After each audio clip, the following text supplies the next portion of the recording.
Hello again, I'm Steve Jones, editor of Travel Today, and this is the Travel Today wrap-up where we recap this week's major stories from the travel industry.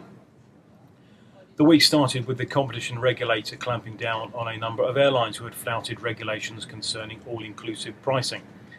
Now, those regulations stipulate that all fares on websites must include taxes and charges, but 8 had failed to do so, and they included Jetstar, Tiger and Air New Zealand. Now, all have rectified the situation, but not before the regulator vowed to come down hard on any airline in the future that flouts those regulations. Still with aviation, airlines were given additional capacity between Australia and China, no great surprise there.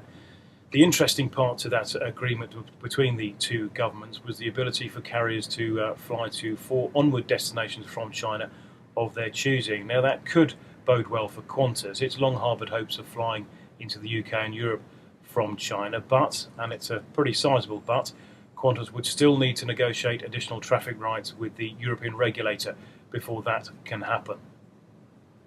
Turning to tourism, Queensland, it launched its long-awaited recovery plan following the floods and cyclone earlier this year. Now, that campaign really can't start quick enough for Queensland. A report this week suggested enormous perception problems remain in the state. 60% of those questioned in a survey said that tropical North Queensland was effectively underwater following the floods, and the Gold Coast and Sunshine Coast also were affected, according to a lot of people. Now, the reality is, of course, that those areas escaped pretty much unscathed from particularly the floods and also the cyclone. So there's obviously a big job to do there for Tourism Queensland.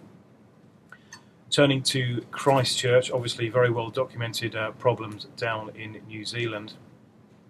Now, the city is due to host Rugby World Cup matches later this year, but obviously they've got a big problem concerning accommodation. A large number of rooms remain closed and will remain closed for quite some time. Now, they've touted a plan for locals perhaps to take in rugby fans, so let's hope that plan gets off the ground and Christchurch is able to host Rugby World Cup matches later this year.